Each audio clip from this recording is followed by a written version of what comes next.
Hello students, तो आज हम स्टार्ट करने वाले हैं फिजिक्स का एक न्यू चैप्टर जिसका नाम है light, reflection and refraction. Let's start this chapter. तो सबसे पहले समझते हैं कि लाइट क्या है। लाइट एक फॉर्म ऑफ एनर्जी है बच्चों।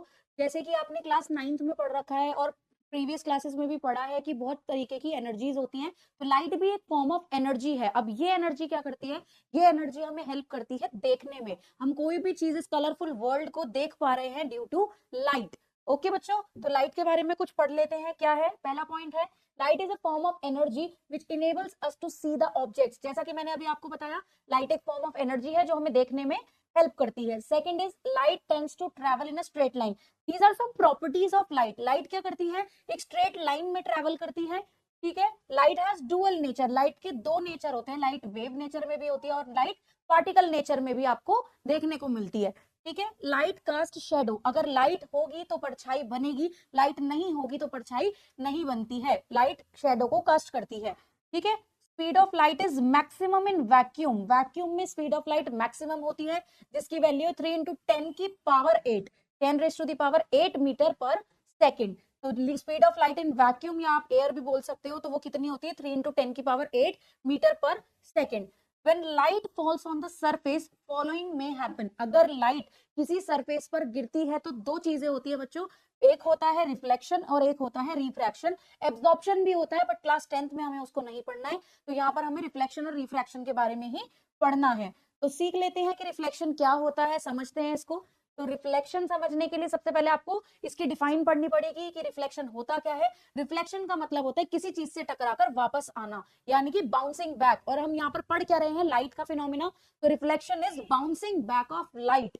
तो यहाँ पर क्या है? Bouncing back of light when it strikes on the polished surface. अब पॉलिश्ड सरफेस का मतलब क्या है? चिकना होना चाहिए सरफेस। ठीक है। कैसे? अगर कोई खुरदुरी चीज होगी तो वहां लाइट एब्जॉर्ब हो जाएगी। अगर प्लेन सरफेस है तभी लाइट क्या करेगी? रिफ्लेक्ट करेगी। For reflection there should be a polished surface like mirror. Mirror जो होते हैं वो पॉलिश्ड होते हैं। ठीक है। अगर मैं कोई रफ सी चीज लूंगी तो वहां लाइट एब्जॉर्ब हो जाएगी, वहां पर रिफ्लेक्शन नहीं हो पाएगा। तो ये कंडीशन इंपॉर्टेंट है कि सरफेस का पॉलिश होना जरूरी है अगर आपको क्या करना है?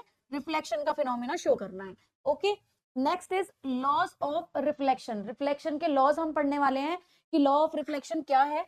देखते हैं पहला लॉ क्या है। Angle of incidence is equal to the angle of reflection. सबसे पहले हम इस डायग्राम के थ्रू देखेंगे कि क्या होता है लाइट में। रिफ्लेक्शन का मतलब this is the polished surface. ये है आपका पॉलिश्ड सरफेस। ठीक है, जिसे हम मिरर कह रहे हैं। ठीक है, ये है एक पॉलिश्ड सरफेस। इस पर क्या हुआ? लाइट अभी मैंने आपको बताया कि स्ट्रेट लाइन की फॉर्म में ट्रैवल कर रही है, तो हम यहाँ रे फॉर्म में इसको शो कर रहे हैं। तो यहाँ पर क्या हुआ? एक सोर्स से, मान लीजिए कोई भी एक सोर्स है, दिस इज अ सोर्स, यहां से लाइट आ रही है। ये आने वाली रे, किसी भी सोर्स से आने वाली रे को हम क्या बोलते हैं बच्चे?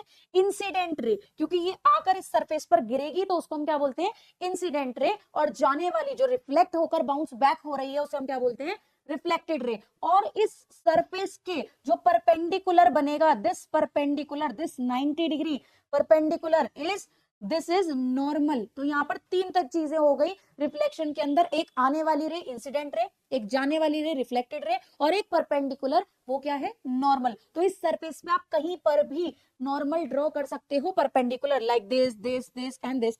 बहुत सारे परपेंडिकुलर यहाँ पर, बहुत सारे नॉर्मल बना सकते हो, क्योंकि जरूरी तो नहीं है ना कि लाइट सिर्फ इसी पॉइंट पर आके गिरे बच्चे। जरूरी नहीं है ना। तो लाइट इस पॉइंट पर आकर भी गिर सकती है, तो इस पॉइंट पर हम यहाँ परपेंडिकुलर बना देंगे। इस पॉइंट पे भी गिर सकती है, इस पॉइंट पे भी गिर सकती है। तो कहीं पर भी लाइट गिरेगी तो हम उस आने वाली रे को क्या बोलते हैं? इंसिडेंट रे बोलते हैं। बात समझ में आ गई होगी आपके? ठीक है ना बच्चे? तो चलिए आगे पढ़ते हैं। ठीक, तो यहां देखते हैं हम लॉ क्या कह रहा है। Angle of incidence is equal to the angle of reflection. तो जो इंसिडेंस एंगल है, अब देखो आने वाली रे जो एंगल बना रही है, देखिएगा ध्यान से, आने वाली रे, सारे एंगल किसके रेफरेंस में लेंगे बच्चों? सारे एंगल हम रेफरेंस लेंगे किसको? नॉर्मल को। ठीक है। अब यहाँ पर आने वाली रे जो नॉर्मल के साथ एंगल बनाती है, ये होता है एंगल आई। इस एंगल आई को क्या बोलते हैं? Angle of incidence. क्या बोलते हैं? Angle of incidence. कितने एंगल से ये आपके सरफेस पर गिरी है उसको हम क्या बोलते हैं? Angle of incidence. अब ये जाने वाली रे, रिफ्लेक्टेड रे जो नॉर्मल के साथ एंगल बनाती है, इसको बोलते हैं R. Angle R. Angle R क्या है? Angle of reflection. Angle of reflection, क्योंकि रिफ्लेक्ट करके गया है, एंगल ऑफ रिफ्लेक्शन कहते हैं इसको। ठीक है, तो यहां से पहला लॉ क्या कहता है, पहला लॉ कहता है एंगल ऑफ इंसिडेंस, यानी कि angle I is equal to the angle of reflection, that is angle R. तो ये हो गया आपका फर्स्ट लॉ। सेकंड लॉ क्या कह रहा है, the incident ray, the reflected ray and the normal, ये तीनों जो आपकी इंसिडेंट रे है, रिफ्लेक्टेड रे है और जो नॉर्मल है, all three lie in a same plane. Plane का मतलब तो समझते हो ना, एक्सिस को मिलाकर जो बनते हैं। अब आप क्या कर सकते हो, अब इसको ऐसे भी रख सकते हो, ऐसे भी रख सकते हो, ऐसे भी रख सकते हो। तो यहाँ पर क्या है, ये तीनों एक ही प्लेन में लाई करते हैं, एक ही प्लेन है इनका, चाहे ये हो चाहे ये हो चाहे ये हो, क्योंकि एक पॉइंट पे आप अलग अलग डायरेक्शन में परपेंडिकुलर ड्रॉ कर सकते हो। इसी तरीके से ये तीनों अरेंज्ड होते हैं। ओके, चलिए आगे पढ़ते हैं। इमेज क्या होती है, क्या है ये इमेज, क्या हमें दिखता है, क्या है ऑब्जेक्ट, के बारे में पढ़ लेते हैं। इमेज क्या है, image is a point where at least two light rays actually meet और अपीयर्स टू मीट। अब यहाँ पर दो बातें हो गई, कम से कम दो रेज आपस में मिलेंगी या मिलती हुई लगेंगी तो हमें पता चलेगा कि यहाँ पर क्या हुआ है, इमेज फॉर्मेशन हुआ है। तो इमेज दो तरीके की होगी, क्योंकि दो कंडीशन दे दी, या तो एक्चुअल मीट या फिर अपीयर्स टू मीट। इस बेस पर इमेज दो तरीके की होती है, real image and virtual image. तो रियल इमेज क्या है, real image is formed when light rays actually meet, सच में लाइट रेज मिलेंगी तब हम क्या कहते हैं कि वो रियल इमेज फॉर्म करेंगी। Formed when light rays appears to meet, अगर हमें ऐसा लग रहा है कि ये मिली होंगी या मिल जाएंगी तो उसको हम क्या बोलते हैं बच्चों, वर्चुअल इमेज बोलते हैं। Can be obtained on screen, अगर इमेज रियल है तो आप उसको स्क्रीन पे ऑब्टेन कर सकते हो, अगर इमेज वर्चुअल है तो it can not be obtained on screen. ठीक है, ये हमेशा याद रखना, रियल इमेज हमेशा उल्टी बनती है, real image is always inverted. Inverted का मतलब होता है उल्टा, उल्टी, वो वाली उल्टी नहीं, उल्टी का मतलब ऊपर का नीचे, नीचे का ऊपर हो गया। इरेक्ट का मतलब होता है बच्चे सीधा, इरेक्ट का मतलब होता है सीधा, सीधी इमेज बनेगी तो यहाँ पर क्या होगा, वर्चुअल इमेज होगी, और अगर इन्वर्टेड बन रही है, उल्टी इमेज बन रही है तो रियल होगी। तो real is always contrasted with inverted and virtual is contrasted with erect always. अगर आपको इमेज इरेक्ट दी हुई है तो वो वर्चुअल है, वर्चुअल दी हुई है तो वो इरेक्ट है। एग्जांपल्स ले सकते हैं आप, image formed on the cinema screen and formed by concave mirror. Concave mirror जो बनाता है वो बनाता है रियल इमेज, और जो आप सिनेमा पे स्क्रीन पर देखते हो, पर्दे पर देखते हो, फिल्म देखते हो, वो सब रियल इमेजेस हैं। ठीक है, वर्चुअल इमेज क्या, image formed by the plane mirror और कॉन्वेक्स मिरर। जो आप सुबह सुबह अपनी खूबसूरत शक्ल शीशे में देखते हो तो वो प्लेन मिरर में देखी गई आपकी खूबसूरत सी त्वचा क्या है, वो है इमेज आपकी वर्चुअल, क्योंकि आप ध्यान से देख सकते हो कि आपका जो स्ट्रक्चर है वो यहाँ राइट लेफ्ट लेफ्ट राइट वहां पर आपको देखने को मिलता है, तो वो है आपकी वर्चुअल इमेज। ओके, चलिए आगे पढ़ते हैं। Image formed by plane mirror, plane mirror किस तरीके की इमेज बनाता है, तो ये है आपका बीच में एक प्लेन मिरर। ठीक है, तो प्लेन मिरर वर्चुअल इमेज किस तरह से बनाता है, ध्यान देना।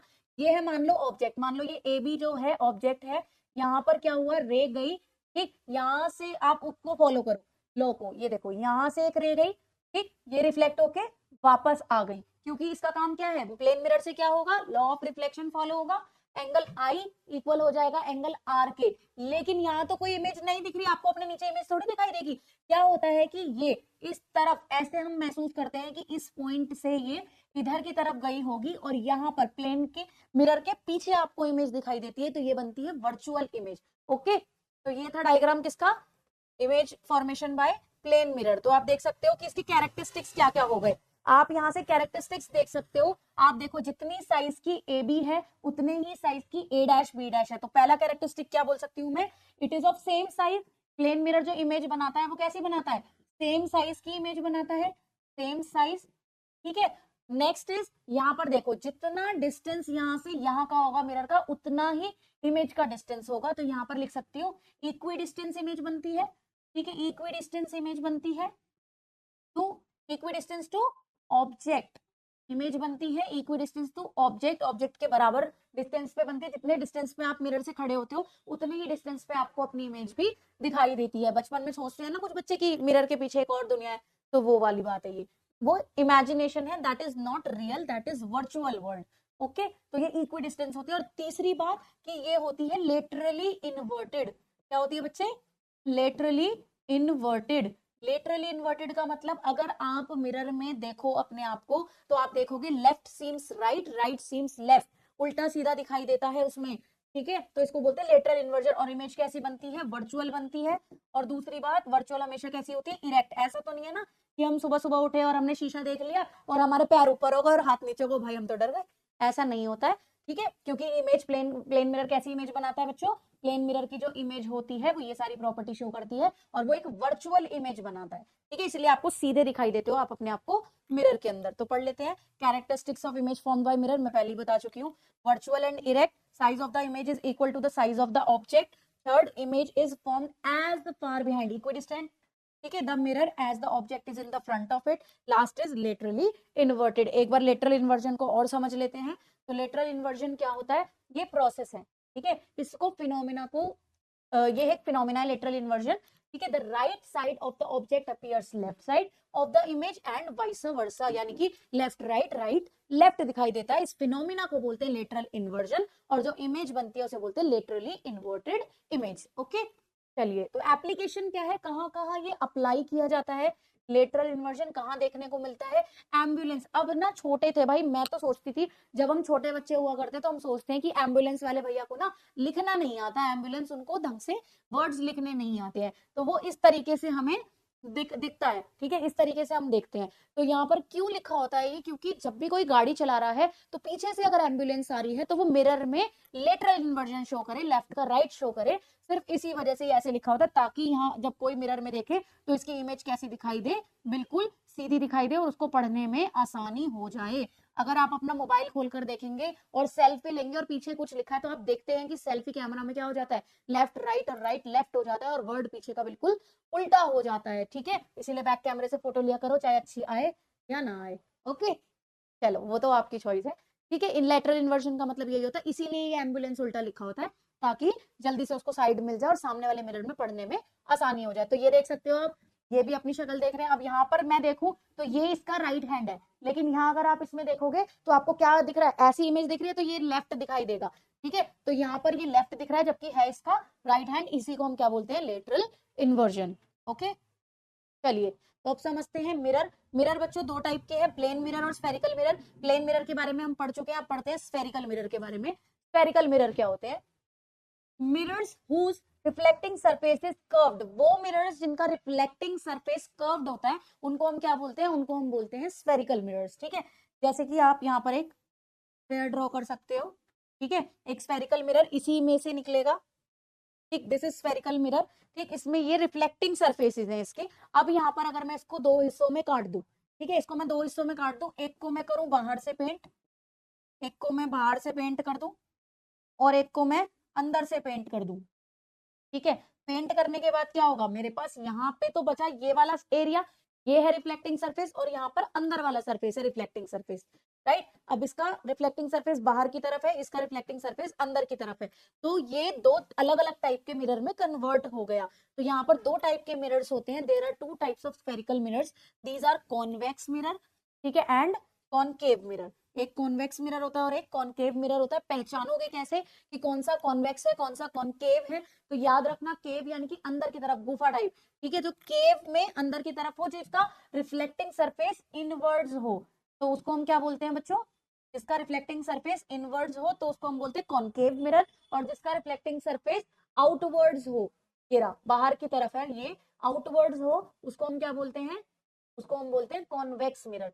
रिफ्लेक्टिंग सरफेस पे डिपेंड करेगा कि वो कॉनकेव है या कॉन्वेक्स, लेकिन आपको एक साइड पेंट करना जरूरी है, अदरवाइज दोनों ही सरफेस क्या होंगे, रिफ्लेक्टिंग होंगे, ठीक है। तो यहाँ पर देखते हैं इनकी प्रॉपर्टीज क्या है। तो कॉन्वेक्स मिरर क्या होता है बच्चे, reflecting surface is curved inwards, गलत लिखा है ये, कर्व्ड आउटवर्ड्स, तो यहाँ पर आएगा reflecting surface is curved outwards, reflecting surface इसका बाहर की तरफ होगा, तो ये होगा कॉन्वेक्स मिरर, और यहाँ पर इनवर्ड्स आएगा, रिफ्लेक्टिंग सरफेस इनवर्ड्स होगा, तो वो होगा आपका कॉनकेव मिरर। तो प्रॉपर्टीज पढ़ लेते हैं। तो प्रॉपर्टीज क्या होंगी, ये मिरर के ही नाम गलत लिखे, रुको, प्रॉपर्टीज भी फिर उस हिसाब से लिखी हुई, मिरर का नाम चेंज करते हैं यहाँ पर, this is convex mirror, this is concave mirror, this is concave mirror, this is convex mirror. अब समझते हैं,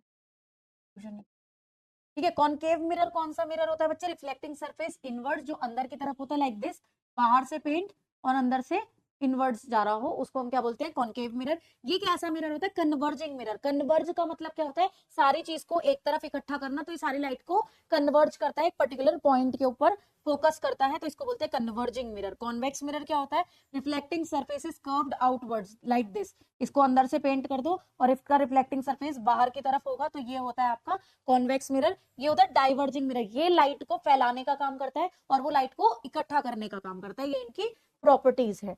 ठीक है, तो चलिए स्टार्ट करते हैं अगला topic. Common terms for spherical mirror. Spherical mirror के लिए कुछ कॉमन टर्म्स हैं, तो पहले स्फेरिकल मिरर को हम बना लेते हैं यहाँ पर। ठीक है, इस स्फेरिकल मिरर में क्या क्या टर्म्स हैं, क्या क्या पॉइंट्स हैं, मार्क कर लेते हैं। दिस इज सेंटर, ठीक, इसको कट करते हैं सेंटर को, तो ये बनती है हमारे पास प्रिंसिपल एक्सिस। ठीक है, जहां पर मिरर कट हो रहा है उसको हम बोलते हैं पोल। अब यहाँ पर दो टाइप के मिरर बनते हैं। ठीक है, एक को हम क्या करते हैं बच्चों, हाफ में अगर मैं इसे डिवाइड करना चाहूँ तो क्या होगा, एक मिरर को मैं बाहर से पेंट कर देती हूँ आधे हिस्से को, और आधे हिस्से को मैं पेंट कर देती हूँ अंदर की तरफ से। ठीक है, तो ये बन गया हमारा स्फेरिकल मिरर, कॉनकेव और कॉन्वेक्स मिरर। अब ये अंदर की तरफ रिफ्लेक्टिंग सरफेस है, तो ये वाला हिस्सा बना हमारा कॉनकेव मिरर और ये वाला हिस्सा बना हमारा कॉन्वेक्स मिरर। ओके, चलिए तो अब देखते हैं इनकी टर्मिनोलॉजी। अब यहाँ पर क्या है, ये दोनों पॉइंट्स कट हुए, उसको हम बोल रहे हैं पोल। और जितनी आपके मिरर की रिफ्लेक्टिंग सरफेस है, जितनी रेडियस में, जितने एरिया में वो क्या कर सकते हैं, रिफ्लेक्ट कर सकते हैं, उसे हम बोलते हैं अपर्चर। तो ये हो गया एम एन, इसका भी एम डैश एन डैश बोल सकते हो। ठीक है, दोनों में आपने क्या बना दिया, अपर्चर बना दिया। ठीक है, अब क्या रह गया है, यहाँ पर सेंटर हो गया, और यहाँ देखो ये इसकी रेडियस हो गई। ठीक है, और ये इस मिरर के लिए रेडियस हो गई। ठीक, this is the centre, this is pole. अब इसको डिफाइन करके समझ लेते हैं एक बार कि प्रिंसिपल एक्सिस क्या है। प्रिंसिपल एक्सिस क्या है बच्चों? Principal axis is the line joining the pole and the centre of curvature. वो क्या है, जो सेंटर ऑफ कर्वेचर और पोल को ज्वाइन कर रही है, वो लाइन है आपकी क्या, प्रिंसिपल एक्सिस। पोल क्या है, the centre of the spherical mirror. बिल्कुल सही बात है, ये जो है ये सेंटर से काट रहा है। ठीक है, और ये है आपका हाफ मिरर, तो यहाँ पर जो ये कट करेगा मिरर को, उस पॉइंट को भी तो हम क्या बोल सकते हैं, मिरर के पॉइंट का सेंटर। तो ये है centre of the spherical mirror, या फिर आप इसे बोल सकते हो it is a point eight which principle axis cuts the mirror. Okay, next is aperture. Aperture क्या है, it is the effective diameter of the spherical mirror. ये वो डायमीटर है जहां पर इफेक्टिवली क्या हो सकता है, रिफ्लेक्शन हो सकता है, वो पॉइंट है, वो एरिया है आपका। ठीक है, basically length of the mirror बोल सकते हो आप इसको। सेंटर ऑफ द कर्वेचर, इसको सेंटर को क्या बोलते हैं, सेंटर ऑफ द कर्वेचर। इस कर्वेचर का सेंटर है the centre of the hollow glass sphere of which the mirror was a part. जिसमें से मिरर्स बनाए हैं, उस स्फीयर के सेंटर को बोलते हैं centre of curvature. Okay, next is radius of curvature, the distance between the pole and the centre of curvature. Pole and centre of curvature के बीच का डिस्टेंस, पोल और सेंटर ऑफ कर्वेचर के बीच के डिस्टेंस को हम क्या बोलते हैं बच्चों, रेडियस बोलते हैं। ठीक है, नेक्स्ट इज फोकस। चलिए ये समझते हैं, फोकस क्या है। फोकस होता है बच्चों इसका हाफ, किसका, सेंटर ऑफ कर्वेचर से और पोल से हाफ डिस्टेंस क्या कहलाता है, फोकस कहलाता है। पढ़ते हैं, the point on principal axis where all the parallel light rays actually meet और appears to meet after reflection. ये फोकस की प्रॉपर्टी है, बट डिफाइन क्या होगी इसकी, focus is the point exactly half of pole and centre of curvature के distance, यानी कि रेडियस का एग्जैक्टली हाफ होता है फोकस पॉइंट। ओके, चलिए तो फोकल लेंथ क्या होती है। अब फोकस से सेंटर ऑफ कर्वेचर का डिस्टेंस क्या कहलाएगा आपका, सेंटर ऑफ कर्वेचर बोलो या फिर पोल से फोकस का डिस्टेंस। वैसे मिरर से काउंट कर रहे हैं तो हम क्या करेंगे, पोल से फोकस का डिस्टेंस, क्योंकि एग्जैक्ट हाफ है रेडियस का, तो हाफ का मतलब यहाँ पर और यहाँ पर डिस्टेंस सेम होगा, तो ये कहलाता है आपका फोकल लेंथ। तो फोकल लेंथ क्या हुआ, the distance between the pole and the focus, pole और फोकस के बीच का डिस्टेंस। तो अब यहाँ पर एक रिलेशनशिप देखने को मिलता है। क्या रिलेशन मिलता है हमें, हमने देखा कि रेडियस को आधा कर रही हूँ बिल्कुल, तो मुझे क्या मिल रही है, फोकल लेंथ मिल रही है। ठीक है, तो ये हो गया आपका relation, focal length is r/2। Okay, तो ये इंपॉर्टेंट है, कई बार आपको क्या दे देंगे, रेडियस दे देंगे और फोकल लेंथ पूछ लेंगे न्यूमेरिकल के अंदर, तो ये इंपॉर्टेंट है। चलिए आगे बढ़ते हैं, यहाँ पर टर्मिनोलॉजी को एक बार देख लेते हैं दोनों सेपरेट मिरर्स के अंदर। देखिए, this is concave mirror, this is principal axis. Principal axis में जो सेंटर है उसको बोल रहे हैं हम centre of curvature. This is centre of curvature. Centre of curvature के बाद हमारे पास क्या है बच्चों, फोकस है। फोकस क्या है, सेंटर ऑफ कर्वेचर, और पोल जो है इसकी दूरी क्या कहलाती है बच्चे, रेडियस ऑफ कर्वेचर। अब इसका एग्जैक्ट हाफ क्या कहलाता है, focus. This capital F is focus and small F ये डिस्टेंस है मिरर से, और फोकस पॉइंट का डिस्टेंस क्या कहलाता है, फोकल लेंथ। इसको स्मॉल एफ से डिनोट करते हैं। ओके चलिए अब इसमें देख लेते हैं प्रिंसिपल एक्सिस। इसका रिफ्लेक्टिंग सरफेस पीछे है, this is the principal axis पूरी, ठीक है। इसका फोकस भी यहाँ पर, ये रहा इसका फोकस, ये सेंटर तो आपको पता ही है कॉमन है, तो इसका सेंटर भी इस तरफ ही होगा, ये है सेंटर। अब यहाँ से यहाँ तक का डिस्टेंस क्या कहलाएगा, रेडियस ऑफ कर्वेचर। ये है फोकस पॉइंट, इसका एग्जैक्ट हाफ, इसे हम कहेंगे फोकल लेंथ। ओके चलिए अब पढ़ लेते हैं कुछ रूल्स इमेज फॉर्मेशन के लिए कि इमेज किस तरीके से बनेगी। तो पहला रूल क्या कह रहा है, इन रूल्स को समझोगे तभी आप आगे इमेज फॉर्मेशन कर पाओगे।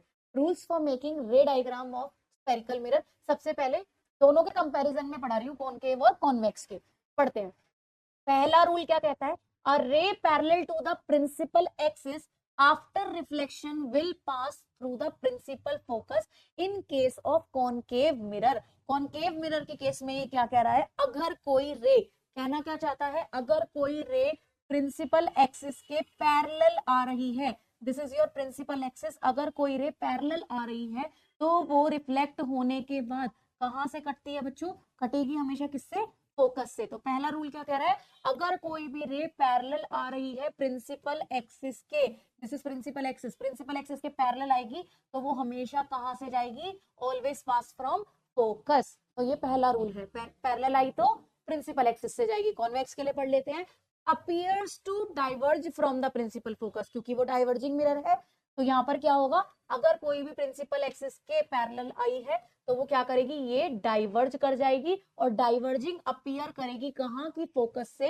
गई होगी। तो यहाँ पर भी ये फोकस से होकर जाती है, अपीयर करती है, क्योंकि वहां वर्चुअल इमेज बनती है या रियल इमेज बनती है, ठीक है।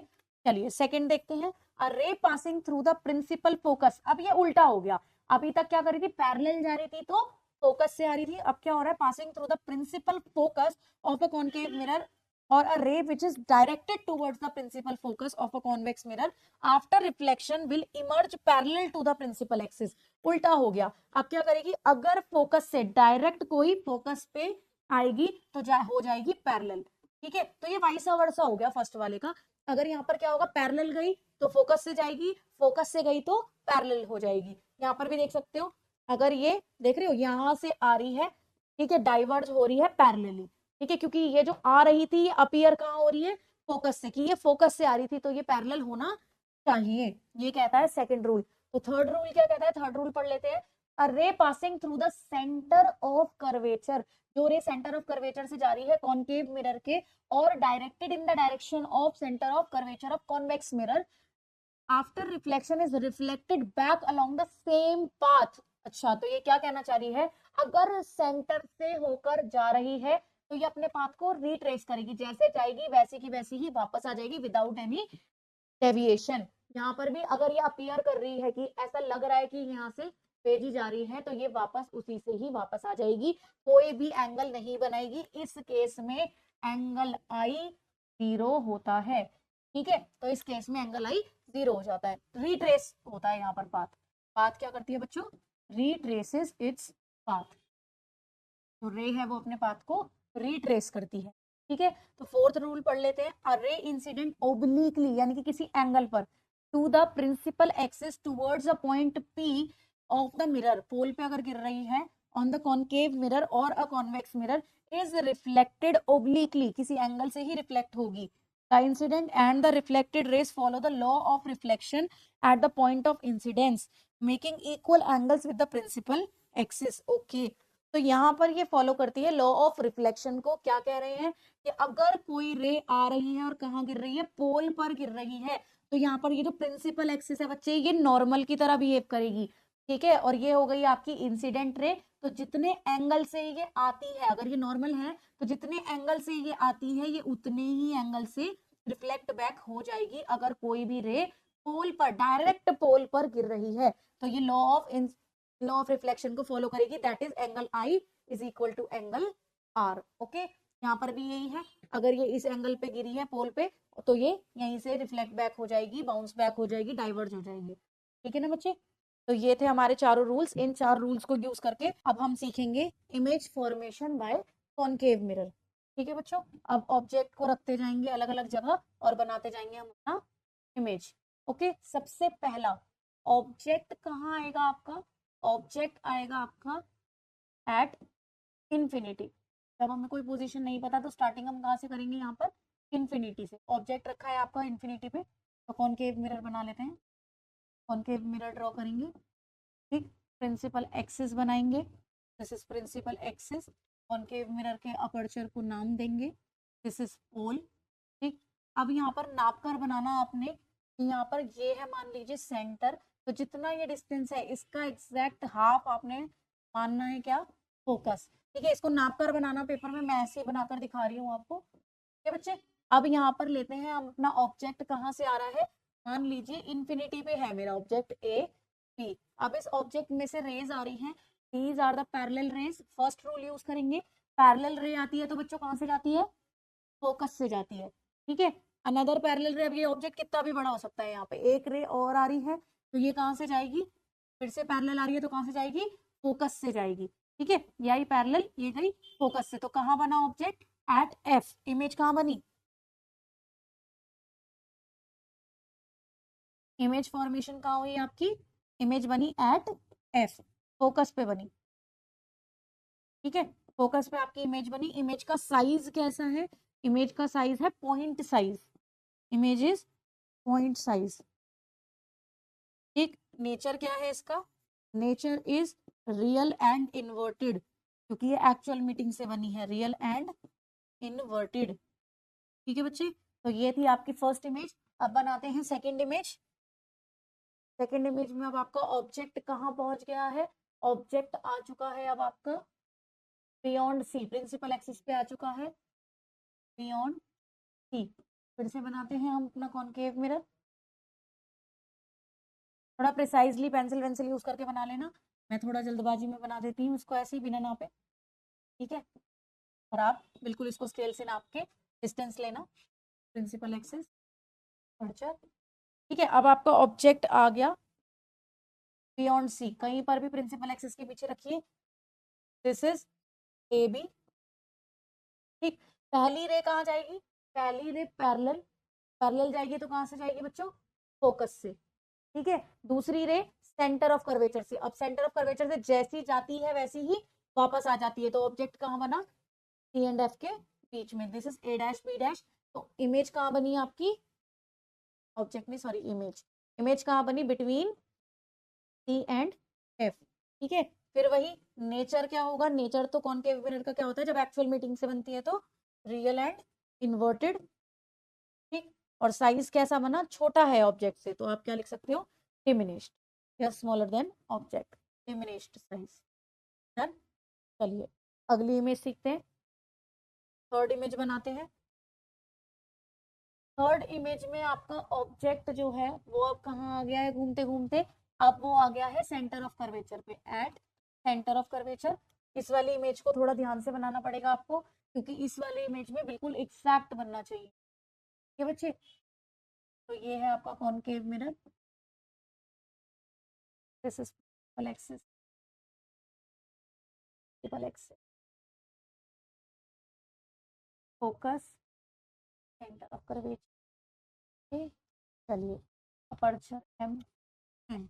अगर ऑब्जेक्ट मेरा मैं रखती हूँ यहाँ पर सेंटर ऑफ कर्वेचर पे, इस पॉइंट पे अगर मैंने ऑब्जेक्ट रखा है, तो कैसे बनाएंगे हम इमेजेस? पहले जाएंगी पैरेलल रेज, कहाँ से आएगी बच्चों? फोकस से। पैरेलल गई तो फोकस से आई, दूसरी रे फोकस से गई तो कहाँ पे आएगी?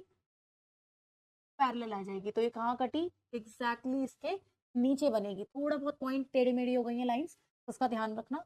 तो फोकस से गई, पैरेलल हो गई। ठीक है, तो यहाँ पे ए बी था और ये है ए डैश बी डैश। तो देख रहे हो ए बी और बी डैश दोनों का बेस कोइंसाइड कर रहा है, तो इसका मतलब ये कुछ इस तरीके की इमेज फॉर्मेशन होगी। ठीक है, तो यहाँ पर इमेज सेम, सेम साइज कहाँ बनी? एट सी। इमेज भी सी पर ही बनी। साइज कैसा है? Same as object, same as object, object के साइज जैसा ही है। और आपका नेचर क्या है यहाँ पर, नेचर वही है, रियल एंड इन्वर्टेड। ठीक है, चलिए अगली इमेज ड्रॉ करते हैं, इमेज नंबर 4। फोर्थ में अब ऑब्जेक्ट कहाँ आ गया बच्चों, ऑब्जेक्ट आ गया बिटवीन सी एंड एफ। अब ऑब्जेक्ट आपका कहाँ आ गया, बिटवीन सी एंड एफ। तो यहाँ पर बनाते हैं concave mirror, hole, aperture, principal, focus, centre. ठीक है, नाप के बनाना बच्चे, बार बार बोल रही हूँ। ऑब्जेक्ट अगर आपका यहाँ है, दिस इज ए बी। ठीक, अब क्या करना है यहाँ पर आपने, पहली रे कैसे जाएगी बच्चों, पैरेलल, पैरेलल जाती है तो कहाँ से आती है, फोकस से। ठीक है, अब दूसरी रे कहाँ से जानी चाहिए, दूसरी जानी चाहिए सेंटर ऑफ कर्वेचर से। देखो सेंटर ऑफ कर्वेचर से जैसी जाती है वैसी ही टकरा कर क्या आ जाती है बच्चे, वापस आ जाती है। तो यहाँ पर आपकी इमेज बनी और ये बनी उल्टी ऐसे, ए डैश और बी डैश। तो यहाँ पर इमेज की प्रॉपर्टीज क्या हुई, इमेज कहाँ बनी बच्चों, बियॉन्ड सी, इमेज बनी बियॉन्ड सी, सी से पीछे। ठीक है, कैसी बनी, साइज एनलार्ज बनी, बड़ी बनी है ऑब्जेक्ट से, एनलार्ज। ठीक है, और यहाँ पर इसका नेचर क्या है, वही real and inverted.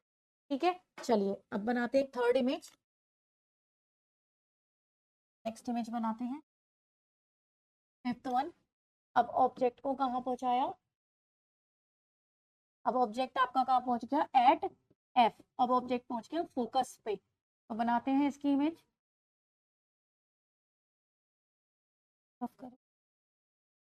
This is focus, this is centre of curvature.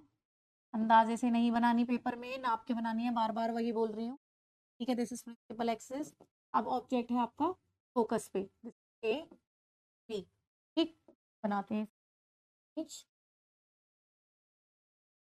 Parallel गई तो कहाँ से जाएगी बच्चों, फोकस से। ठीक है, नेक्स्ट सेंटर ऑफ कर्वेचर से। अब देखो, अब आप देख सकते हो दीज आर पैरेलल लाइंस। अब पैरेलल लाइंस कहीं ना कहीं हम मानते हैं कि कभी ना कभी फ्यूचर में आगे जाके मिलेंगी, तो एक इनफाइनाइट पॉइंट पे मिलेंगी, तो हम इसे क्या कह सकते हैं, ये इन्फिनिटी पे इमेज बना रहा होगा। इमेज कहाँ बनेगी, at infinity.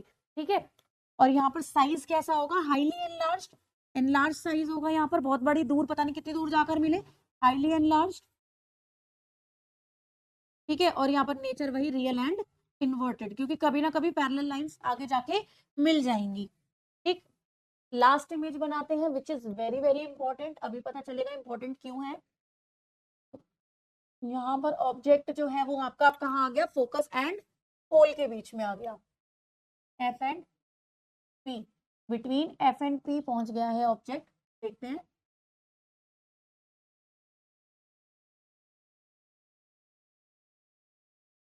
Pole, this is focus, centre of curvature, principal axis, aperture. ठीक है, अब ऑब्जेक्ट जो है आपका यहाँ इसके बीच में कहीं भी रख सकते हो, ये है मान लो आपका ऑब्जेक्ट। अब कैसे इसकी इमेज बनेगी बच्चे, अब देखो, अब ये पीछे फोकस की तरफ ना जाकर क्या करेगी, पहले यहाँ पोल पर गिरेगी, और आपको पता है पोल पर गिरती है तो कौन सा लॉ फॉलो करती है, फर्स्ट लॉ फॉलो करती है रिफ्लेक्शन का, angle I equals to angle R. जितना एंगल आई है उतना ही एंगल आर होगा। आई बात समझ में। दूसरा, ये सेंटर ऑफ कर्वेचर से, दूसरी रे सेंटर ऑफ कर्वेचर से, देखो अब पैरेलल होती तो मैं मान लेती कहीं ना कहीं मिल जाएंगे, पर ये तो ऐसे हैं, ऐसे जाके तो कहीं नहीं मिलने वाली है। ठीक है, ऐसे होती तो मैं सोच लेती पतली पतली होते होते कहीं ना कहीं मिल जाएंगी, बट ये ऐसे हो गई, ऐसे ये कभी भी नहीं मिलेंगी। तो हम क्या मानते हैं कि ये पीछे की तरफ कहीं इसको एक्सटेंड करें, तो ये यहाँ जाकर कहीं बिहाइंड द मिरर, अगर मैं इसको एक्सटेंड करूं तो ये बिहाइंड द मिरर मिल सकती है, और जहां मीटिंग होती है वहां अपर पार्ट बनाते हैं, तो ये हुआ ए बी। तो यहाँ पर आपको देखने को मिलता है, ये क्यों इंपॉर्टेंट है केस, क्योंकि यहाँ पर कॉनकेव मिरर होने के बाद भी वर्चुअल इमेज बन रही है, रियल इमेज नहीं बन रही। तो यहाँ पर इमेज कहाँ बनी, बिहाइंड द मिरर, कहाँ बनी बच्चों, बिहाइंड द मिरर, इमेज बनी आपकी बिहाइंड द मिरर। इमेज का नेचर बदल गया, इसका नेचर चेंज हो गया, अब नेचर हो गया वर्चुअल एंड इरेक्ट, क्योंकि मिल नहीं रही थी, अपीयर की गई है मिलाती हुई, वर्चुअल एंड इरेक्ट हो गई, सीधी इमेज बनी आपकी बात। ठीक है, और साइज क्या है, एनलार्ज इमेज बनी है, बड़ी बनी। ठीक, तो ये थे आपके image formation bye concave mirror. समझ में आ गया होगा मुझे लगता है आपको, नहीं आया हो तो आप एक बार दोबारा इस वीडियो को देख लेना। अब यूजेस पढ़ते हैं कॉनकेव मिरर के, यूजेस। कॉनकेव मिरर के यूजेस क्या है, ठीक है। तो यूजेस ऑफ कॉनकेव मिरर में सबसे पहले है आपके पास पहला यूज टॉर्चेस में यूज होता है, सर्च लाइट में यूज होता है, व्हीकल्स हेडलाइट्स में, ठीक है, पैरेलल बीम्स देता है इसलिए, ठीक है। Concave mirror use by dentist use करते हैं, क्योंकि आप देखो बड़ी बड़ी इमेजेस बनती है, तो लार्ज इमेज देखने के लिए डेंटिस्ट द्वारा भी ये यूज किया जाता है, दांतों की इमेज देखने के लिए। कॉनकेव शेविंग मिरर्स में भी, ताकि कट ना लग जाए, बड़ी इमेज दिखाई दे। Large concave mirrors are used to concentrate sunlight to produce heat in solar furnaces में भी ये यूज किया जाता है, क्योंकि ये हीट को कॉन्सेंट्रेट करता है, इकट्ठा करता है एक पॉइंट पर, ठीक है। तो अगर कॉन्वेक्स मिरर के डायग्राम देखें तो दो ही हैं, उसकी इमेज यहाँ लगी हुई है। When object is placed at infinity, दो ही केस है, या फिर बिटवीन पोल एंड इंफिनिटी, या फिर object is between pole and infinity भी लिख सकते हो, ठीक है। चलिए यहाँ पर क्या है, पैरेलल आई डाइवर्ज हो गई, अपीयर कर रही है फोकस पे। सिमिलरली पैरेलल आई डाइवर्ज हो गई, अपीयर कर रही है मिलती हुई फोकस पे। तो यहाँ पर भी ऑब्जेक्ट कहाँ इमेज बना रहा है, फोकस पे इमेज बना रहा है, और कैसी बना रहा है, पॉइंट साइज। ऐसे ही देखो यहाँ पर इंफिनिटी और पोल के बीच में है, पैरेलल गई, डाइवर्ज हो गई, अपीयर कर रही है कहाँ, फोकस से कटती हुई, ठीक है। इसी तरीके से यहाँ पर सेंटर ऑफ कर्वेचर से अपीयर कर रही है जाती हुई, जैसी गई वैसी वापस। तो ये क्या हुआ, यहाँ पर ये मिली, यहाँ पर between centre of curvature sorry, between focus and pole, ठीक है। तो यहाँ पर इमेज फॉर्मेशन, अब इसके बारे में पढ़ लेते हैं। कॉन्वेक्स की इमेज वैसे पेपर में ज्यादा आती नहीं है, ठीक है ना। Uses of convex mirror, convex mirror कहाँ यूज होता है, convex mirror are used in rear view mirror, ये इंपॉर्टेंट है, ज्यादातर रीजनिंग यहीं से आती है। कॉन्वेक्स मिरर यूज होता है रेयर व्यू मिरर में, रेयर व्यू मिरर होते हैं जो मिरर साइड में लगे होते हैं व्हीकल्स के अंदर, ठीक है। दे ऑल क्यों लगे होते हैं, क्यों कॉन्वेक्स मिरर यूज करते हैं, they always give an erect image. अब ऐसा तो नहीं है आप आगे चल रहे हो, गाड़ियां उल्टी चलती हुई दिखाई दी, सीधा ट्रैफिक दिखना चाहिए इसके लिए, क्योंकि ये हमेशा इरेक्ट इमेज बनाता है, और सबसे बड़ी बात छोटी इमेज बनाता है। They have wider field of view, ये डाइवर्जिंग मिरर है, तो ये बड़ा फील्ड छोटे एरिया में दिखाने में समर्थ है, इसीलिए हम इसको यूज करते हैं, ठीक। Next, convex mirror are used at blind turns and the point of merging traffic facilitate vision of both the side of traffic। अब ये सेफ्टी मिरर्स के तौर पर भी यूज होता है, आपने देखा होगा रेड लाइट्स के पास एक रेड कलर का कवरिंग वाला गोल मिरर होता है, कॉन्वेक्स बाहर की तरफ उठा हुआ, ठीक है। तो वो भी यहाँ पर यूज किया जाता है, ताकि दोनों तरफ का ट्रैफिक मर्ज होता हुआ चलाने वाले को दिखाई दे और एक्सीडेंट के चांसेस कम हो। Uses in shop as security mirror, इसी तरीके से शॉप के एक कॉर्नर पे मिरर लगा दिया जाता है, और ताकि वो मेन ओनर को वहां से देख सके कि पूरे स्टोर में चल क्या रहा है। जब सीसीटीवी नहीं थे ना, तब इसका काम ज्यादा किया जाता था, ठीक है। चलिए, sign convention for reflection by spherical mirror. अब साइन कन्वेंशन के लिए आपको पहले प्लेन समझना होगा, ठीक है, कार्टेशियन प्लेन को समझना होगा कि कहाँ पॉजिटिव कहाँ नेगेटिव होता है। तो मान लीजिए दिस इज अ मिरर, ठीक है, ये मिरर है। अब मिरर की एक साइड होगी लेफ्ट साइड, ठीक है, एक साइड होगी राइट साइड, ओके, एक होगी लेफ्ट, एक होगी राइट साइड, एक होगी अप साइड, और एक होगी डाउन साइड, ठीक है। तो यहाँ पर आप सभी जानते हैं एक्सिस पर जब प्लेन पढ़ते हैं हम कार्टेशियन प्लेन में, लेफ्ट साइड सब कुछ नेगेटिव होता है और राइट साइड सब कुछ पॉजिटिव होता है। अप साइड सब कुछ पॉजिटिव लेते हैं और डाउन साइड सब कुछ नेगेटिव लेते हैं। तो अगर आप इमेजेस को ध्यान से पीछे जाकर देखें तो इमेजेस में आपको पता चल जाएगा कि हमने ऑब्जेक्ट जो लिया है जो हमेशा ऊपर की तरफ लिया है, this is object upright, this is object upright, ठीक है। यहाँ पर देखिए ये भी ऊपर की तरफ, वो भी ऊपर की तरफ, ऑब्जेक्ट हमेशा हम कैसा कंसीडर कर रहे हैं बच्चों, ऊपर की तरफ ले रहे हैं, ऊपर वाली एक्सिस अप ले रहे हैं, तो ऑब्जेक्ट हमेशा कैसा रहेगा हमारा, ऑब्जेक्ट यानी कि ऑब्जेक्ट पहले आपको पता होना चाहिए, ऑब्जेक्ट जो होता है वो ऑब्जेक्ट की हाइट कैसी ले रहे हैं हम, हमेशा अप साइड लेते हैं, तो ऑब्जेक्ट हमेशा पॉजिटिव होता है, चाहे वो किसी का भी हो, कॉनकेव का हो चाहे कॉन्वेक्स का। अब देखो कॉन्वेक्स का भी ऑब्जेक्ट हमने ऊपर ही लिया है, तो ये हमेशा पॉजिटिव होता है। दूसरी चीज आप देखेंगे ऑब्जेक्ट को हमेशा हमने लेफ्ट साइड में लिया है, यहाँ पर भी लेफ्ट में लिया है, यहाँ पर भी लेफ्ट में लिया है, यहाँ पर भी लेफ्ट में लिया है, यहाँ पर भी लेफ्ट में लिया है। तो आप यहाँ से देख सकते हो कि ऑब्जेक्ट हमेशा लेफ्ट में होता है, तो ऑब्जेक्ट का डिस्टेंस मिरर से हमेशा क्या होगा बच्चों, ऑब्जेक्ट डिस्टेंस कैसा रहेगा, ऑब्जेक्ट का डिस्टेंस रहेगा नेगेटिव, क्योंकि ये हमेशा किस में लेते हैं हम, लेफ्ट में लेते हैं। तो ये कुछ चीजें हैं जो कॉमन हो रही हैं यहाँ पर, जो सबके लिए पॉसिबल है, चाहे वो कॉनकेव मिरर हो चाहे वो कॉन्वेक्स मिरर हो, ऑब्जेक्ट की हाइट हमेशा पॉजिटिव और ऑब्जेक्ट का डिस्टेंस हमेशा नेगेटिव आएगा। बाकी हम अकॉर्डिंगली चेक करेंगे कौन से मिरर में क्या क्या चीजें आएंगी। तो उससे पहले हम समझते हैं मिरर फॉर्मूला क्या है, ठीक है, क्योंकि आपको पता होना चाहिए ना कि इसमें डिस्टेंस किसका ले रहे हैं, क्या ले रहे हैं, क्या चीज क्या है। तो उससे पहले आपको मिरर फॉर्मूला समझना पड़ेगा। मिरर फॉर्मूला क्या कहता है, 1/v plus 1/u is equals to 1/f। अब मैम ये क्या है, what is v u and f, this v is distance of image, this is distance of image. और सारे डिस्टेंस नाप कहाँ से रहे हैं, पोल से नाप रहे हैं, मिरर से नाप रहे हैं। डिस्टेंस ऑफ इमेज u क्या है, distance of object, distance of object, object का डिस्टेंस है ये, डिस्टेंस ऑफ ऑब्जेक्ट। और आपका f क्या है, दिस इज फोकल लेंथ, ये तो आपने पीछे भी पढ़ा था, दिस इज फोकल लेंथ। ठीक है, तो एक बार मैं आपको इमेज में बता देती हूँ कि u और v क्या होता है। तो आप यहाँ पर देखो, जैसे हम यहाँ पर इसे कंसीडर करें, इस वाले केस में देखते हैं। जैसे हम यहाँ अगर कंसीडर करना चाहें तो यहाँ देखो, ये ऑब्जेक्ट है, दिस इज ऑब्जेक्ट, ऑब्जेक्ट का डिस्टेंस मिरर से, दिस इज मिरर, मिरर से ऑब्जेक्ट का जो डिस्टेंस है, इसी को हम क्या बोलते हैं बच्चों, इसी को बोलते हैं हम ऑब्जेक्ट डिस्टेंस। ये जो डिस्टेंस है, ये मिरर, ये है आपका ऑब्जेक्ट, ऑब्जेक्ट से जो डिस्टेंस है, यही डिस्टेंस क्या कहलाता है, यू। और जो आपकी इमेज बनी है, ये जो आपकी इमेज बनी है, इस इमेज से जो डिस्टेंस है आपका मिरर तक, ये पूरा का पूरा डिस्टेंस क्या कहलाता है, V, this is image distance. ठीक है, तो यहां से आप निकाल सकते हो फॉर्मूले से क्वेश्चन में कि क्या डिस्टेंस है ऑब्जेक्ट का, क्या डिस्टेंस है इमेज का, क्या है आपकी फोकल लेंथ। ठीक है, तो यहाँ पर आप इसको यूज कर सकते हो। तो अगर मैं साइन कन्वेंशन में देखूं तो यहाँ पर दो तरीके के मिरर्स होते हैं।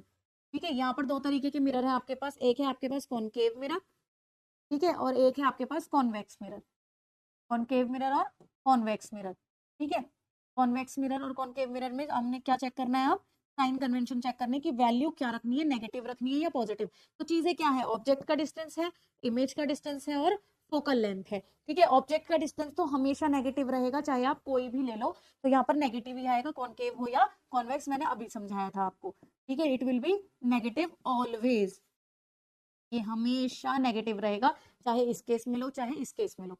ठीक है, अब इमेज की डिस्टेंस की बात करो तो कॉनकेव में 6 केसेस पढ़े हमने, कॉनकेव के अंदर हमने 6 केसेस पढ़े हैं, उसमें से 5 केसेस में तो इमेज कहाँ बन रही है, लेफ्ट साइड में। यहाँ देखो, 5 केसेस में, पहले केस में इमेज लेफ्ट में, दूसरे में इमेज लेफ्ट में, तीसरे में इमेज लेफ्ट में, फोर्थ में भी इमेज लेफ्ट में, फिफ्थ में भी इमेज लेफ्ट में, बस सिक्स्थ केस में राइट में बन रही है। तो यहाँ पर आप क्या कह सकते हो कि यहाँ पर इमेज जो है हमेशा कैसी है, नेगेटिव है कॉनकेव के केस में, क्योंकि लेफ्ट में बन रही है। बट सिक्स्थ केस में अलग है, बट सिक्स्थ वाले केस में ये पॉजिटिव हो जाती है। आई बात समझ में? तो इसका मतलब क्या समझ आया आपको, यहाँ से हमें समझ में आता है कि जब इमेज नेगेटिव होती है तो इसका मतलब रियल एंड इन्वर्टेड होती है। ठीक है, और जब इमेज डिस्टेंस पॉजिटिव आता है तो इसका मतलब क्या हो जाता है, वर्चुअल एंड इरेक्ट हो जाता है। आई बात समझ में?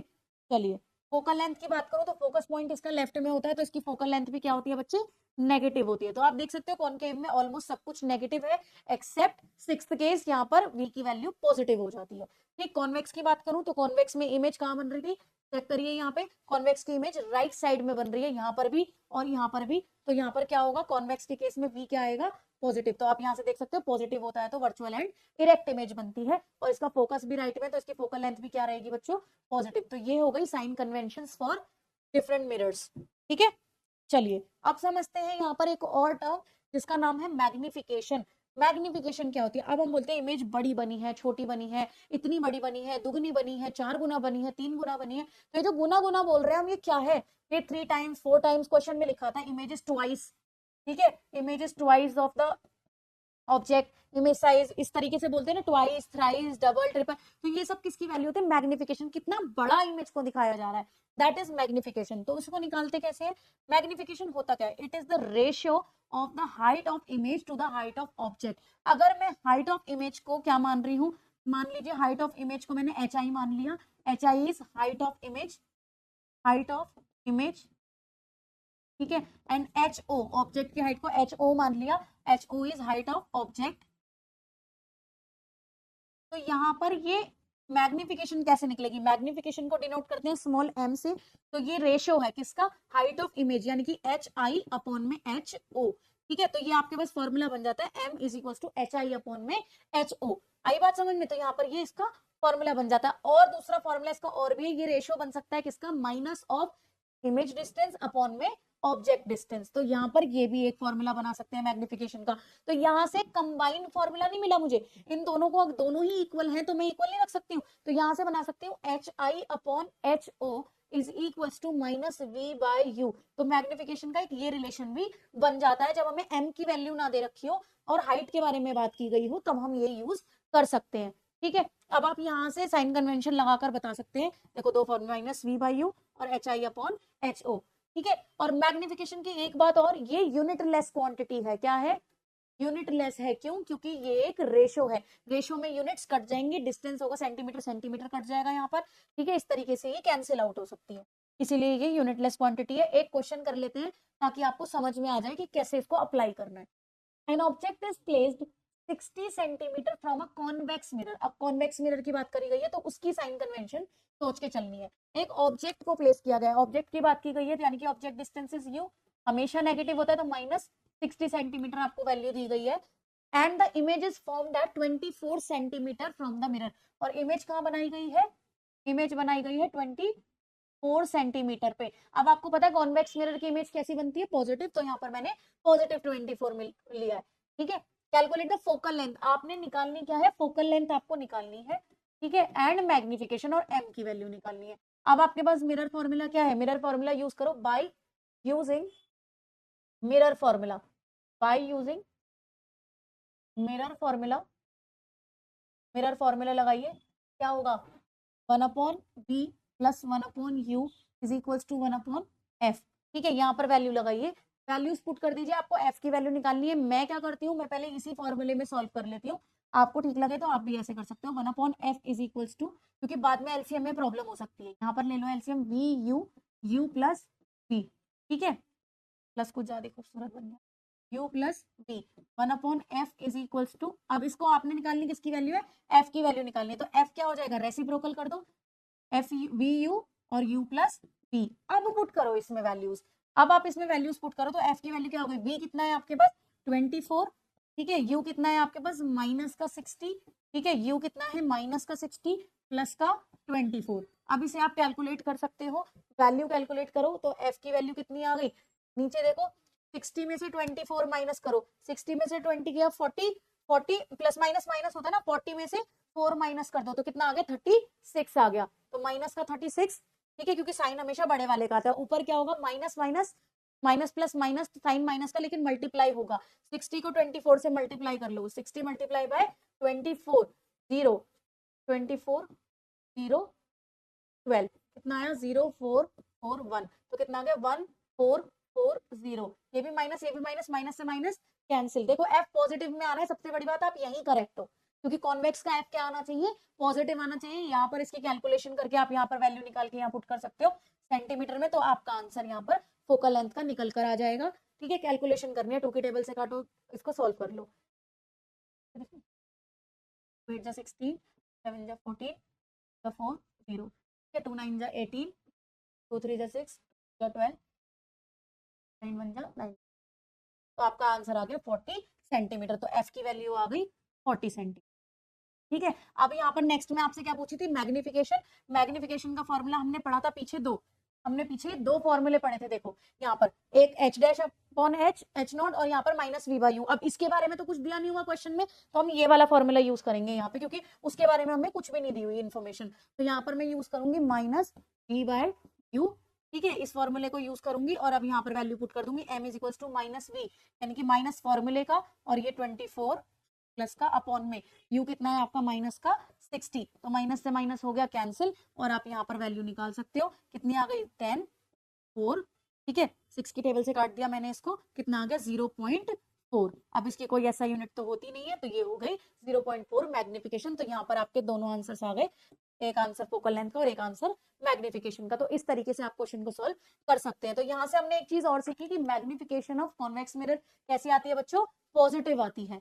ठीक है, तो कुछ मैग्निफिकेशन के बारे में इंपॉर्टेंट पॉइंट्स मैं आपको बता देती हूँ, ये पॉइंट्स आपको एमसीक्यू पर्पज से बहुत काम आएंगे। ठीक, पहला, if m is negative the image is real. ठीक है, अगर m नेगेटिव आ रहा है तो रियल होगा, यानी कि कॉनकेव मिरर में अभी देखा पॉजिटिव तो वर्चुअल होता है, कॉनकेव के केस में m नेगेटिव होता है।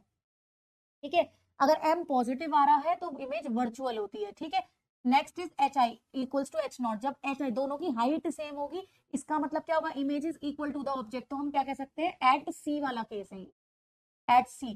ठीक, अब HI जब बड़ा होगा, जब इमेज बड़ी होगी किससे, ऑब्जेक्ट से, तो यहाँ पर m की वैल्यू, इस केस में m की वैल्यू क्या आएगी 1, इस केस में m is greater than 1, m greater than 1 होगा तो इमेज एनलार्ज बनेगी, m इज लेस देन 1, अगर HI छोटा होगा तो m लेस देन 1 होगा, और इमेज कैसी बनेगी बच्चों, डिमिनिश्ड बनेगी। तो डिमिनिश्ड किस केस में बनती है ज्यादातर, आप लोगों को पता है डिमिनिश्ड इमेज किस केस में बनती है, कॉन्वेक्स में बनती है ज्यादातर, ठीक है, और एनलार्ज इमेज किस में बनती है, कॉनकेव में बनती है, कॉनकेव के केस में बनती है, ठीक है, कॉनकेव के केस में एनलार्ज इमेज बनती है, ठीक है।